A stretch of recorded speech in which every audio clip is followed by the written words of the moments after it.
In true crime, people focus on the word crime.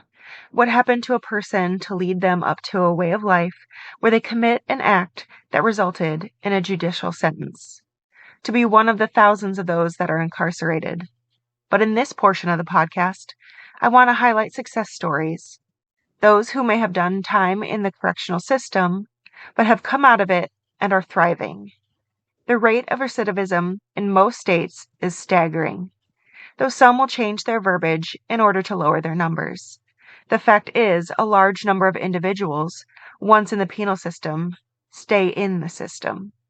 So why not celebrate those successes instead of minimizing? Bring a light to an arena often overshadowed and darkened. To let others know you aren't lost just because you have a state identification number. Your name can be synonymous with good. It just takes some work.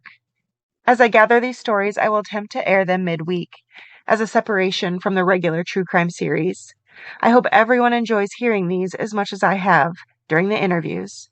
The first few of them are people who have not only successfully reintegrated back into society, a feat in itself, but sought out ways to help others, making it their life's work. With that, hey all, and welcome back to There's Danger Here.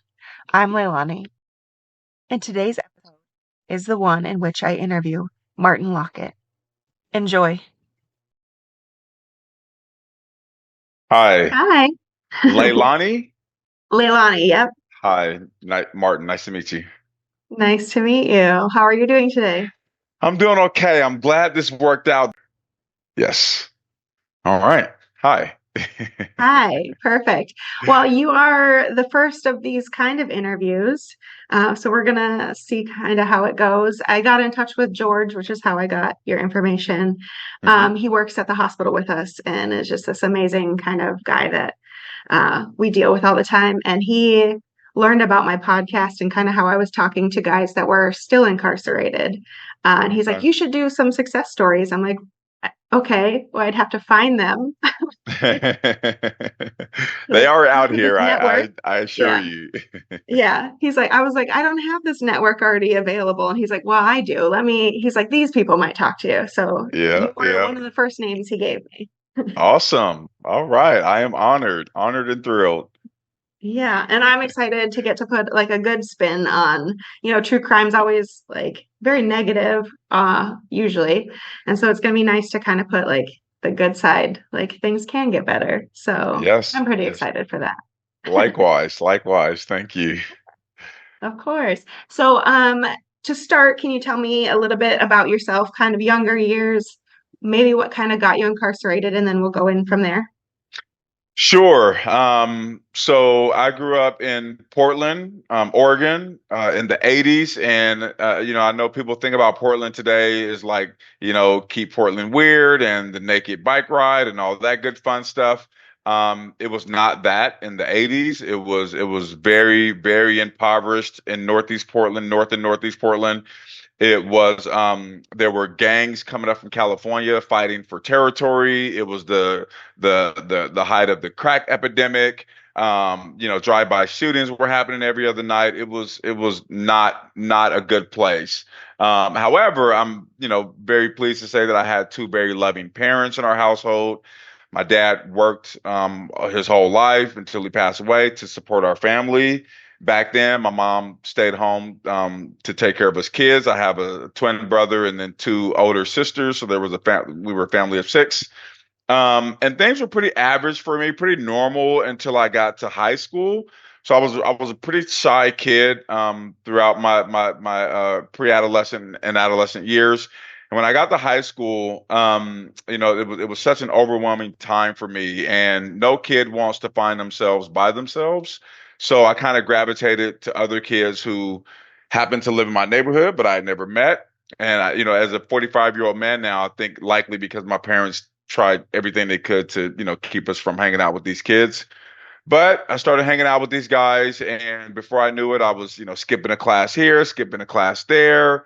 When I was 14, I had my first sip of alcohol at a party, and I remember how much I absolutely loved it, frankly, because it was almost like, it was like this miracle liquid that allowed me to finally, shed my inhibitions and open up and talk to people more freely, especially when it came to girls, right? I was so nervous. And this allowed me to not be that nervous, shy, timid Martin. And so that was my kind of initial infatuation with alcohol. That Mhm. persisted for the next 2 years. Around age 16, things took kind of a darker turn. I started to drink not just in social settings, but I would drink in isolation more and more.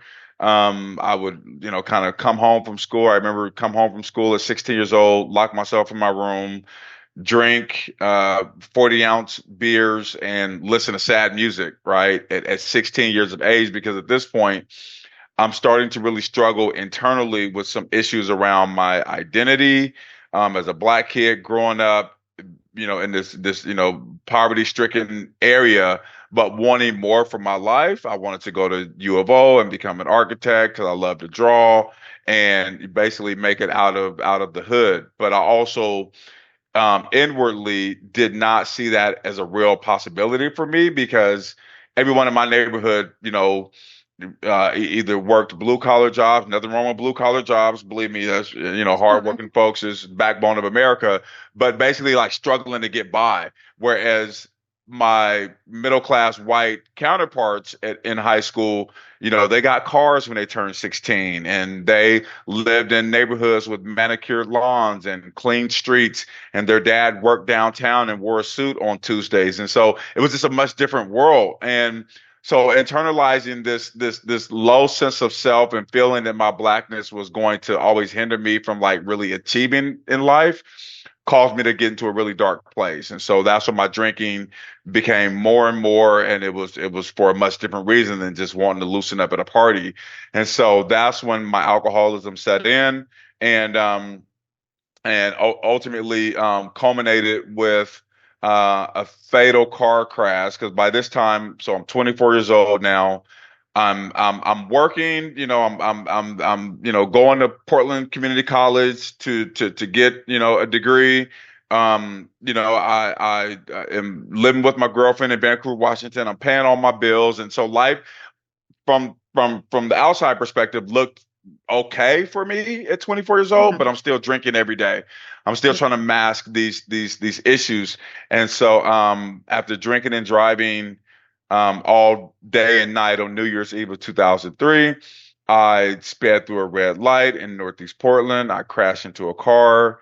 I killed two people. I severely injured a third person, and I am hauled away on 2 counts of manslaughter in the first degree, which, if you know about mandatory minimum sentencing laws in the state of Oregon, those are considered person-to-person violent crimes, each carrying a mandatory minimum of 10 years, day for day. And then there was a person who also was severely injured in the crash, so I also was charged with assault too.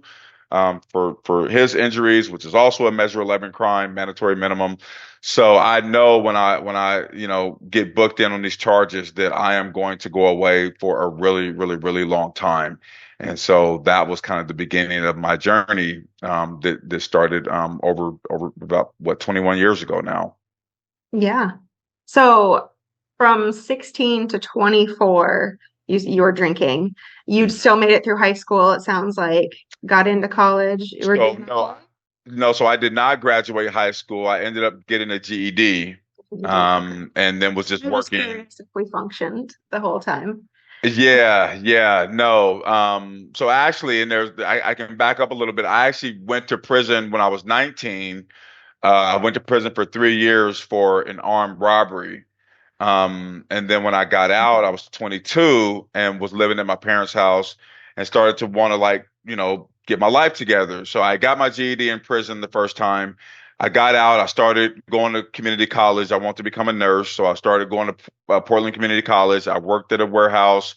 I was going to church, not drinking, doing all the stuff the right way. That lasted for about 6 months. And then I started hanging out with some of my buddies who were actually going to clubs and having fun and meeting women and all this cool stuff. And so I thought in my 22-year-old brain at that point, I thought that I could hang out in these social settings and not drink and, still have a good time and, be a young person and do all this stuff. But, I tell people now that, the saying goes, if you hang out in the barbershop long enough, eventually you're going to get a haircut. So that's what happened. I'm hanging out in these club settings, and eventually I started drinking again. And at that point, it was like I had never stopped drinking for those 3 years I was in prison. So now I'm drinking every day, and I'm driving, even though I'm working and going to school and doing all the things. I'm still, living very recklessly, with my drinking and driving. Okay. When you were in the first time and you got your GED, was that difficult to obtain, or was it something that they kind of helped you with? It actually, so I was never, I mean, I felt like I was always bright in school. In the classes where I applied myself, I did really well. I enjoyed English class. I was in advanced art for 3 of the 4 years in high school. That's the one class I didn't skip. Like I was there every day. Um, and there were other classes, like history. I really enjoyed his. So if I was interested, I did well. So when I buckled Mhm. down to focus on my GED, I got it in like 5 or 6 months with very little tutor. I passed all 5 tests, and then I became a tutor. Became a tutor, and I was helping folks incarcerated to get their GEDs as well. Okay. So not hard to kind of get into the program. That's good, No, at no, least. no, not at Okay. all. And then when I was going to community college, I did okay, but I'm also drinking at this time as well. So like I didn't have Hmm. the greatest grades. I was kind of, BC average, because I'm still drinking and trying to, function and but also do well academically. And it just doesn't work too well when you're drinking every day. Sure. So we, after the car crash, you enter the system. Where do you end up? So they send me to Pendleton. I take a plea bargain. I'm in the county jail for a year. So let me just say, so the pivotal point in this story happens about 3 or 4 days after the crash. And so I'm in my cell and I'm just trying to wrap my head around everything that happened that night. And if somebody sliced the Oregonian newspaper underneath my door, and I don't know why, because I didn't ask anybody to see a paper, but I figured there must be something in there important for me to read, and so I pick it up and I start to thumb through this paper, and I see my picture on the front page of the Metro section. And so I'm reading these paragraphs, and as I'm reading each paragraph, the lives of my victims are starting to unfold. And so I learned through this article that these people have a really, really compelling story. And their story was that the two people that died were in long-term recovery. One had 16 years clean, one had 17 years clean. They were very active in the recovery community in Portland. They would watch women's children so ladies could attend AA and NA meetings. They were volunteers with Volunteers of America. They were connected to Mothers Against Drunk Driving. Like they were, all in with helping people get their lives on track in a way that they had 16, 17 years prior, respectively. The night that this happened, they were actually returning home from a clean and sober New Year's Eve party when they Mhm. were ultimately struck and killed by a drunk driver. And so the columnist he called it a palpable irony. I'll never forget that terminology. He said it's a palpable irony that these people who had devoted their lives to help people get clean and sober would have theirs taken by a drunk driver. And then he said at the end of the article a phrase that changed my life forevermore. He said, perhaps the person they will have ended up helping the most is the man who's charged with killing them. And it was such a profound statement. There's no way I could understand what he meant in that moment because again, I'm 3, 4 days removed from the crash. I know the law well. I know I'm going to go to prison for about 20 years. What is he talking about? This situation could possibly help me, right? Like I'm thinking like my life is over, right? Mhm. But it was also a phrase that I could not ignore. So I became determined to figure out what that phrase was supposed to mean for my life. And so for the next several months, I remember I kind of got back to my spiritual roots. I started praying about, revelation into this phrase and what it was supposed to mean and how I was supposed to apply it. It was almost like I meditated on it. I would hear it when I woke up in the morning. I would hear it when I'm eating chow. I would hear it, when I'm out there walking the little concrete space they had available for us to get exercise in. And I couldn't figure it out. And then it was like maybe 6 or 7 months into this event in the county jail that it finally came to me that the only way this tragedy will not be in vain is if I carry on these people's legacies. If I devote the rest of my natural life to doing everything I possibly can to help people who are struggling in addiction so that something like this, won't ever happen again. And so I said, okay, I think that the easiest way to do that is to become a substance abuse counselor, right? So I'm going to put all my energy and effort into getting an education and applying, to be a substance abuse counselor. So a few months later, I took a plea bargain for 17 and a half years, day for day, measure 11. I get sent to Pendleton, which is in Eastern Oregon, and I would be there for the next 9.5 years or so. But when I got there, I signed up to become a tutor since I had done that the previous sentence. So I figured that's a way to get into the educational space where I could find out if any college classes would be available. And so I did that.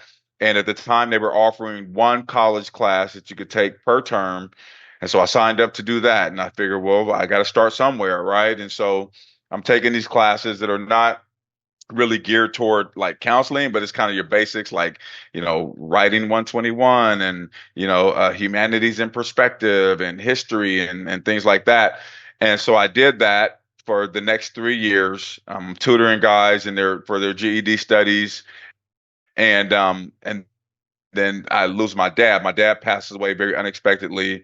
But in that happening, I was able to get enough money through his life insurance policies and his pension and things like that to then start to take distance education courses, correspondence courses from like Louisiana State University and Indiana University, and was able to parlay all of that into a bachelor's from Colorado State, Pueblo in 2013. And then 3 years later, uh, graduated with a master's in psychology from California Coast University, and so that was kind of my educational journey while I was incarcerated.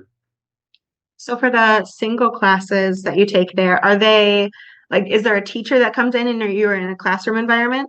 Yes, exactly. So it's through a program they have. It's called the New Directions Educational Project. It's only offered at the Eastern Oregon, as far as I know, the Eastern Oregon Correctional Institution in Pendleton. So they actually have professors come down from the local community college, which is Blue Mountain Community College in Pendleton, and they would come to the prison twice a week for 3 hours each time. It was a 3 credit course. So yeah, they would come down twice a week to do the class. And yeah, we would do the classes and do homework and do a final, and it was a college course with about 12 to 15 adults in custody per class. Okay. And for the distance classes, how do those work? So yeah, so I have family and an amazing fiance who would uh she would basically, or they would contact the school and pay for the course because I let them manage my money because obviously, I needed it to be out there, not in prison. So only so much commissary you can get with that much money. So they would then pay for the classes for me, and then the school would then send me the study guide and the assignments and all of that, and then my family would order the books from Amazon that I needed, the textbooks, have those sent in. So I'm doing the courses independently at this point, and would mail in the assignment, and then they would mail it back with the grade, and then so we would do that, and then when it came to midterms and final exams, then again, my family would have to, or my fiance would let the school know that I was ready for my midterm. Then they would send it directly to the education department. The education department would have to proctor it for me, and then they would mail it back to the institution, and then it would be graded. And that's what we did for the midterms and finals. And so with those, I got comfortable to do like 2 and 3 classes at one time. So I've had a pretty heavy load of college courses as well as still working as a GED tutor during the day to help the guys get their GEDs as well. Well, that's really cool. So you got your bachelor's. So I got my bachelor's and then I went on to get my master's. And then, so that was 2016 that I got my master's. And then I knew I still needed, in order to to become certified as a counselor, I knew I needed 1,000 clinical hours of practicum, right? And so there was only one medium custody prison, and I was medium custody because I still had like 5.5 years left on my sentence, and you need to be under 4 years to go to a minimum security facility in Oregon. So I got transferred to this prison that has the one substance abuse treatment program there. And I meet with the clinical supervisor and say, hey, my ultimate goal is to become certified as a substance abuse counselor in Oregon, but I need 1,000 clinical hours. Is there any way that I could work under your supervision to get those hours? And he said, well, you don't really like meet the criteria because like you still have 5.5 years left. And technically you're supposed to be under a year on your sentence to even go through his program as a participant.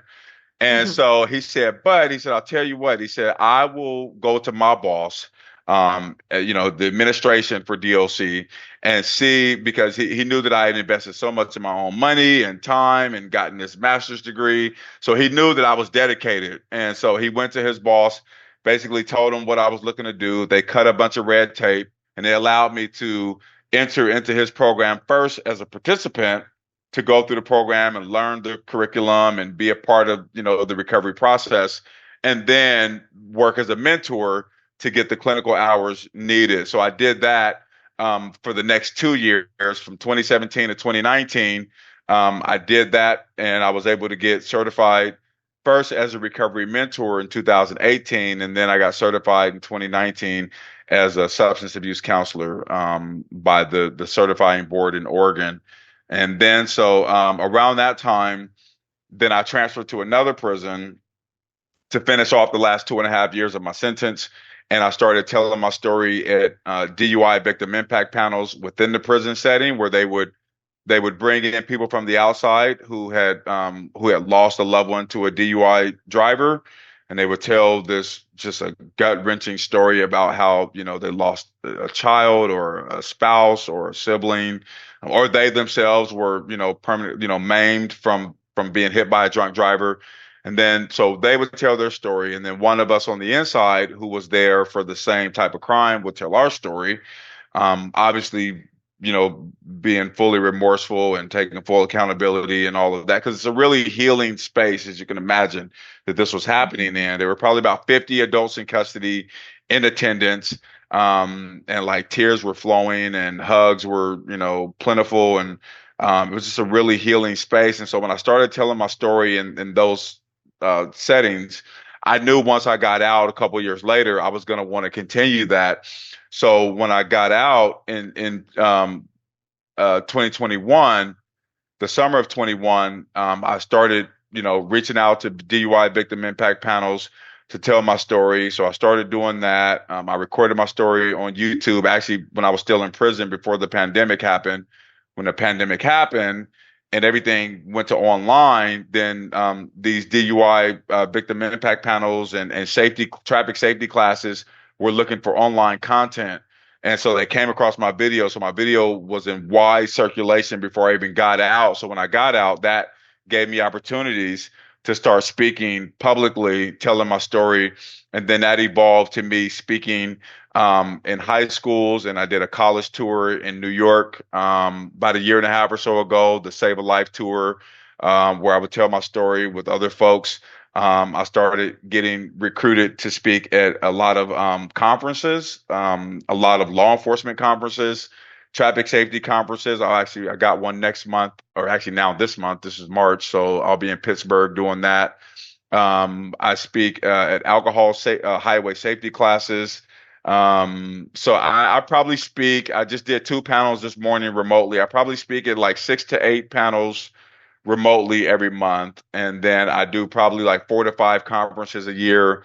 And I do, 5, 6 high schools a year before prom and graduation, when we know a lot of kids tend to drink and drive subsequently, and so they bring me in to get the word out about that. So life is definitely very busy and active, but frankly, I wouldn't have it any other way at this point. So I'm just really grateful for all the opportunities I've gotten. Yeah, it sounds like you had a really good success story coming out of one bad situation, which is amazing. Were there any limitations once you got out transitioning into kind of the civilian role of all of this? Like, was there anything that blocked you? What was like the hardest thing I think you had to overcome? Well, I mean, obviously, when you're tucked away for 17 and a half years, technology has advanced significantly. I remember when I went to prison, the phone that I had was the little Nokia little touch button phone. Like there was no texting and Yeah. pictures and all that stuff. So like that was all new. There was no apps on phones. Like you had to call anywhere you needed to, talk to someone. You couldn't go onto an app and just do your business. Um, I think MySpace was the only social media platform when I went to prison. So just navigating all of that since I've been out was certainly a challenge. And you don't have any internet access inside, so there's no way to really get practice with navigating like, how to download apps and how to, usernames and passwords, like all that stuff was new to me. Even having I had never had an email address prior to prison. So learning all the technology was definitely a challenge. And the fact that I still can't drive, I can't have a license until 2029 as a result of this. So I have to Uber everywhere I go. So obviously that gets, expensive. Mhm. Thankfully with my job, so I live in Pennsylvania now. I fly to Portland every month for a week or so. So I was promoted to director. So let me back up. When I got out, because I have my CADC, my Certified Alcohol and Drug Counseling credential, I was able to get a remote job as a CADC case manager, right? Through Lines for Life, which is a mental health, substance abuse, suicide prevention organization based out of Portland. So I was able to do that job remotely where I would take calls on it was called the Telephone Addiction Recovery Center line. It was the Measure 110. If folks are from Oregon, they know the Measure 110 line was the line that people who were cited for a small amount of drugs, it was decriminalized. They would call us and we would do a screening with them and then offer them resources, give them a certificate. They go to court and they have the fine waived. So it was higher for that. I did that for a couple years, and then when that went away, then I got promoted to director of cultural engagement, where I now every month go to Portland. I lead a small team into communities of color as well as corrections to do trainings and workshops around mental health and suicide prevention and substance abuse prevention. So that's my day job. So luckily, when I'm in Portland and I'm running around here and there, my job pays for all of the Uber fees. But when I'm Mhm. here at home and I'm, going to, New York or, Maryland or Texas or wherever to do speaking engagements, then that comes out of my pocket, right? Mhm. And so it's just, that can certainly be a challenge economically, but it is part of the price of having committed this crime. So Mhm. Um, I was gonna ask, because you said you were part-time in Portland. When you first got out, did you have to go back to Portland for a time? And then yeah, was that difficult at all? Because if you're back in the same kind of environment, did that offer any temptation? Did you have any issues, or were you just set? yeah, no, it's a good question. So I was in Portland for the first 6 months, staying with my family, with my brother and his wife in the same house that we grew up in, that my dad bought in 1982. Um, I had firmly set boundaries long before I got out, letting people know that like I'm not going to be drinking. I cannot drink. Do not offer me a drink. And then I made sure that I didn't go to places where alcohol was or where I knew Mhm. bad behavior was. Obviously, Portland is much different today than it was back then. So, as far as like the, heavy gang activity and all of that, I guess that stuff has kind of been pushed out to what they call the numbers or like the Gresham area, which is weird because back in the day, like it was only white people, affluent white people who lived out there, and now it's like not. So it's interesting. But back in Northeast Portland, it's just much different these days. So no, the temptation was really predicated on how much I exposed myself to being in certain areas, and I just wouldn't put myself in those predicaments. Like I've still not been into a bar today. I have no reason to go into a bar. Hmm. I am comfortable today. I've been out little over 3.5 years now. I'm comfortable being around people who do drink, like at somebody's house or something like that. Um, because it's just not a part of my life. And like I play the tape all the way through, as we say in recovery, where even though there might be some triggering moments where like I think, man, having one beer would be nice, to, kind of loosen up, relax. But like I also play the tape through and know that like the way that this story begins is not the way it's going to end, right? Because the Hmm. last time I drank, the story ended very, very tragically, right? Those are the facts. So regardless of what I think or what my addicted brain wants to tell me about how wonderful one or two beers would be, I know the actual reality of my life is that I've never had a healthy relationship with alcohol. And that the last time I drank, something really, really tragic happened. And so I let the facts supersede whatever the feelings may be in that moment. Hmm. So you do multiple different things other than your normal job. You do the panels and such. Is there one part of that you find is more rewarding or than the other, where you see the biggest impact of kind of all of this? Truthfully, I think it's all one big bucket. I think it's all one big bucket of service, of service to humanity. And so as much as I thoroughly enjoy speaking at DUI victim impact panels to first time DUI offenders and letting them know that if you continue on this path, something really, really bad will happen. Listen to my story and take heed and reverse course. That is very, very rewarding when people come up to me afterwards and shake my hand and thank me and tell me that they're going to become a designated driver going forward and they're going to, never do this again. And, all of these things is really rewarding. It's also equally rewarding when I go into a prison setting and I'm amongst people that I actually did time with. And this time I'm wearing a shirt and a tie and slacks and fancy shoes. And I get to deliver a training that will enable them to be stronger in their mentorship while they're there, right? With the course that we're delivering to them, and they likewise tell me that they really appreciate me coming back in and not forgetting them, and I'm an example of what they can do when they get out and to show success, and that is equally rewarding. So I'm again, I feel incredibly blessed. Um, in the work that I'm given the opportunity to do. A lot of people say that I have to go to work, and I'm like, I get to go to work. I'm so Yeah. excited to go to work and to do these things privately, to be able to share my story and hopefully help people along the way. Yeah. Speaking of sharing your story, is your YouTube still up? Is there a place where people can watch that? And then do you have Sure. any other kind of content places that people should go to find you? Absolutely. Yeah, my YouTube video, there's a couple videos there still widely circulated in panels throughout the country today. So if they just type in my name, Martin Lockett, when you go to YouTube, those videos will automatically pop up. You can also follow me. I'm only on Instagram, but all of my content is there.